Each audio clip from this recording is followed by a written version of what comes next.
SIR கொண்டு வந்த உடனே திராவிட முன்னேற்ற கழகம் அது தலைவர் அப்படியே சட்டத்துக்கு தீர்மானம் நிறைவேற்றினார். இது சிறுபான்மை உரிமையை குழி தோண்டி புதைக்கும் செயல் அப்படின்ட்டு தீர்மானம்லாம் ஏற்றினாங்க. அப்போ எப்பயும் போல இந்த அப்பாவி மக்கள் நம்பியிருப்பாங்க, ஏதோ சிறுபான்மைக்கு எதிராக ஏதோ பண்ணிட்டாங்க போல இருக்குது அப்படின்னு சொல்லிட்டு.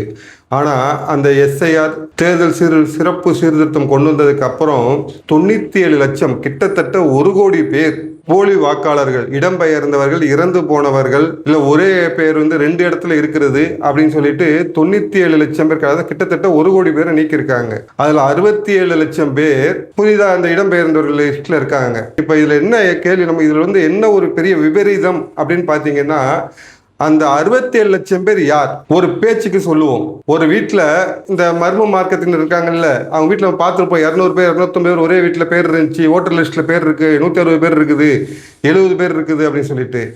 அந்த மாதிரி அந்த மர்ம மார்க்கத்தினர் வீட்டில் ஒரு வீட்டில் 60 பேர் இருக்குன்னு வச்சுப்போம்.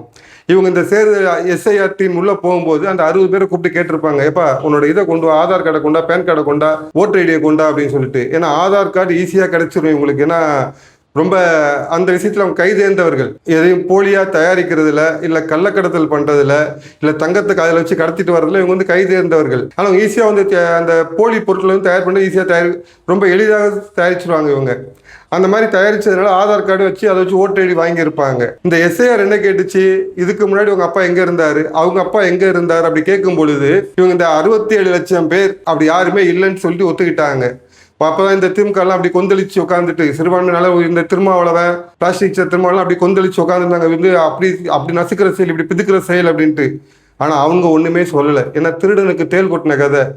ஆமாடா அப்படின்னு சொன்னா அவன் யாருன்னு சொல்லி ஆகணும். 60 பேர் ஓட்டர் ஐடியில் உங்கள் வீட்டில் இருக்காங்க, அந்த 60 பேரை கொண்டு வான்னு சொன்னால் அந்த 60 பேர் கணக்கில் காமிச்சான்னு வச்சுக்கிடுங்களேன், அவன் எங்கேருந்து வந்தான்னு கண்டுபிடிச்சிருவாங்க. அந்த திருடனுக்கு தேல் கொட்டின மாதிரி அவனால் முழிக்கணும். அந்த 60 பேர் கணக்கில் காட்டவே இல்லை. அந்த 60 பேர் 5 பேர் 7 பேர் காமிச்சிட்டு அந்த கள்ளத்தனமாக குடிபெயர்ந்தவர்கள், ஏன்னா கள்ளத்தனமாக குடிபெயர்ந்து பார்த்துருப்பேன், திருப்பூரில் பார்த்துருப்போம், சென்னையில் பார்த்துருப்போம். இவங்க பிடிச்சது கையளவு, பிடிக்காது கடல் அளவு. நிறையா அந்த மர்மமாக்கினர் பார்த்துருப்போம். அவங்க பேசுகிற மொழி என்னன்னே தெரிய மாட்டேங்குது, நம்ம முகச்சாடையும் இருக்க மாட்டேங்குது. நிறைய பேர், லட்சக்கணக்கான பேர் ஊடுருவி இருக்காங்க.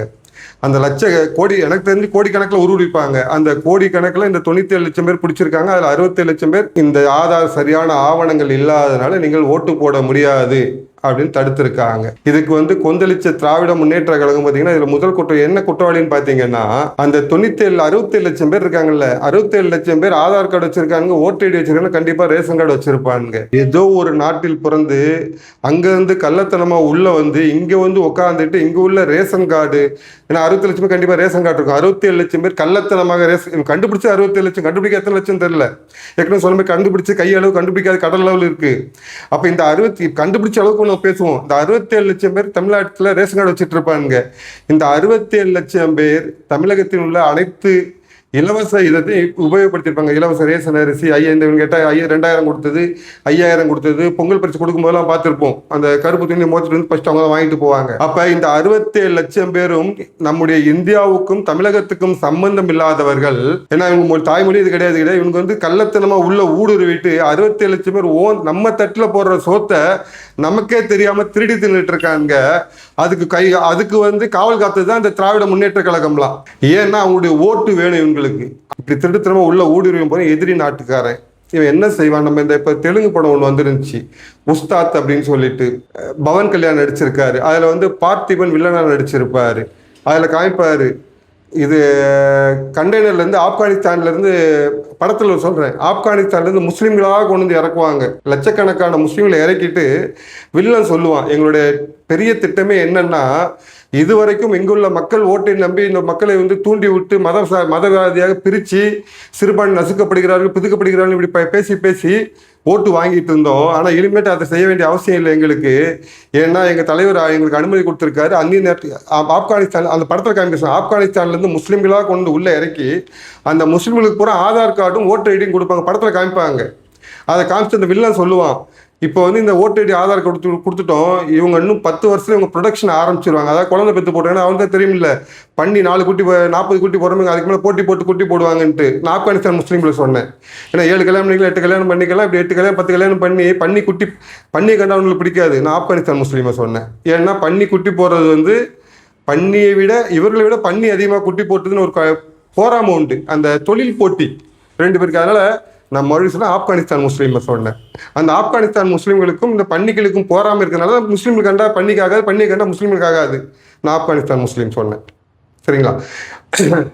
அப்ப இந்த வில்லன் சொல்லுவான், இந்த மாதிரி அவங்களுக்கு வந்து ஓட்டர் ஐடியும் ஆதார் கார்டும் கொடுத்து உள்ளே இறக்கிட்டோம். இது வரைக்கும் வந்து பார்த்தீங்கன்னா 2 லட்சம் 3 லட்சம் வந்துட்டாங்க. இவங்க ப்ரொடக்ஷன் பண்ண ஆரம்பிப்பாங்க. அதான் அந்த பன்னி குட்டி புறம் குட்டி போட்டுகிட்டே இருப்பாங்க. குட்டி போட்டால் ஒரு 10 வருடம் கழித்து என்னுடைய குழந்தை தான், என்னுடைய தலைவரோட குழந்தை தான் சிஎம் ஆவான், அவனோட குழந்தை தான் சிஎம் ஆவான், வேற யாரும் வர முடியாது. ஏன்னா இப்போ நம்ம பார்த்துருப்போம், கருணாநிதி, ஸ்டாலின், உதயநிதி, இன்பநிதி, அடுத்து எந்த நிதி அப்படின்னு தெரியல. அதே போல் அவன் படத்தில் சொல்லுவான், நான் இந்த ஆப்கானிஸ்தான்லேருந்து கள்ளத்தனமாக கொண்டு வந்து உள்ளே இறக்கிய முஸ்லீம்களுக்கு வந்து ஆதார் கார்டும் பேன் கார்டும் கொடுத்து இவர்கள் வந்து ப்ரொடக்ஷன் ஆரம்பிச்சிட்டாங்கன்னா ஒரு 10 வருடம் 15 வருடம் கழித்து எனக்கு மட்டுமே ஓட்டு போடுவார்கள், நான் மட்டுமே சிஎம்மாக இருப்பேன், நான் மட்டுமே தலைவராக இருப்பேன், என்னை தவிர வேறு யாரும் இங்கே வாழவும் முடியாது, ஆளவும் முடியாது அப்படின்னு சொல்லிட்டு அந்த மாதிரி படத்தில் காமிச்சதை வந்து பார்த்திங்கன்னா அந்த நிஜத்தில் நடந்திருக்கும் அப்படின்னு தோணுது. 97 லட்சம் பேர் 67 லட்சம் பேர் நீக்கியிருக்காங்க.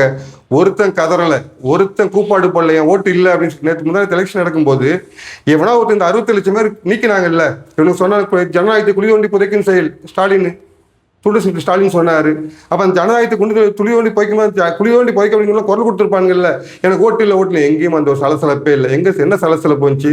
திமுககாரன் அடிச்சிட்டான், திமுககாரன் இவன் அடிச்சிட்டான், திமுககாரன் பெண்களை தாக்கினான், இப்படி தான் வந்துச்சு. யாருமே எனக்கு என்னுடைய பேர் ஓட்டு லிஸ்ட், எனக்கு ஓட்டு இல்லை அப்படின்னு சொல்லிட்டு யாருமே. அங்கங்கே ஒரு சில 50 100 வந்துச்சே தவிர 67 லட்சத்துக்கும் இதுக்கும் சம்பந்தமே கிடையாது. அப்ப இவர்கள் வந்து திருட்டுத்தனமாக உள்ள குடியேற்றியவர்கள், திருட்டுத்தனமாக குடியேற அனுமதித்தவர்கள், திருட்டுத்தனமாக உள்ள வந்து நம்முடைய வசதிகள். ஏன்னா இப்ப யூஸ் பண்ணுங்க, 67 லட்சம் பேரும் ரேஷன் கார்டு யூஸ் பண்ணிட்டு இருப்பான், 67 லட்சம் பேரும் கேஸ் யூஸ் பண்றான், 67 லட்சம் பேரும் பெட்ரோல் யூஸ் பண்றான், 67 லட்சம் பேரும் நமக்கு போட்ட ரோட்ல நடந்து போயிட்டு இருக்கான், 67 லட்சம் பேரும் நமக்கு வரும் ரேஷன் உணவுகளை அவன் பங்கு போட்டுட்டு இருக்கான். ஏற்கனவே சொன்ன அந்த 67 லட்சம் பேரும் நமக்கு கொடுக்கும் சலுகைகளை அனுபவித்துக் கொண்டிருக்கின்றான். யார் இந்த 67 லட்சம் பேர்? நமக்கு அவனுக்கு கணக்குல 67 லட்சம், கணக்கு வராது 2 கோடி கூட இருக்கலாம். அப்ப இவர்களை வந்து கண்டுபிடிப்பதற்காக, இவர்களை நீக்கம் செய்வதற்காக இந்த திராவிட முன்னேற்ற கழகம் குதிச்சு இல்ல, இன்னைக்கு மன்னிப்பு கேட்டுக்கணும். இல்ல ஆமா நான் தப்பா சொல்லிட்டாங்க அப்படின்னு சொல்லிட்டு கேட்க மாட்டாங்க. ஏன்னா இவங்க உள்ள கொண்டு வந்தவங்க, உள்ள கொண்டு வந்ததுக்கு வந்து காரணமாக இருந்தவங்க, இல்ல உள்ள கொண்டு வந்தவங்க பாதுகாத்தவங்க. இன்னைக்கு வரை பாக்குறோம், இந்த வெளிநாட்டுல இருந்து வந்த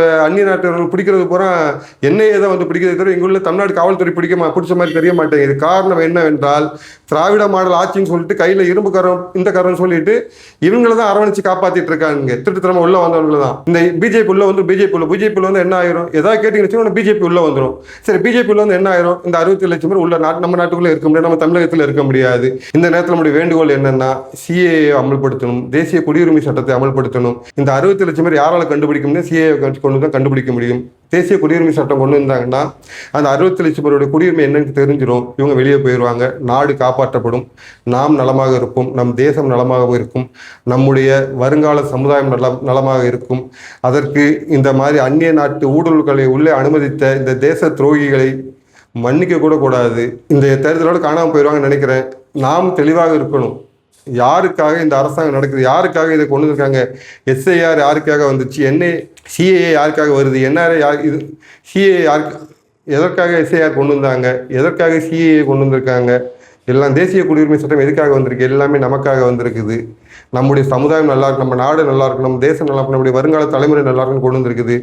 இந்த மாதிரி நல்லா இருக்கும் சொல்லி நல்லா இருக்கக்கூடாதுன்னு நினைக்கிற 2 பேர் நினைப்பாங்க. ஒருத்தர் பாய்ஸ்காரன் நினைப்பான், இன்னொருத்தங்க இருக்கிற இந்தி கூட்டணி திமுக காங்கிரஸ்லாம் நினைப்பான். அதனால நாம நல்லா இருக்குன்னு நினைச்சா இந்த மாதிரி தேச துரோகிகளை, தேச விரோதிகளை அடையாளம் காண்போம். தேசம் நலமாக வளமாக வாழ இறைவனை வேண்டுவோம்.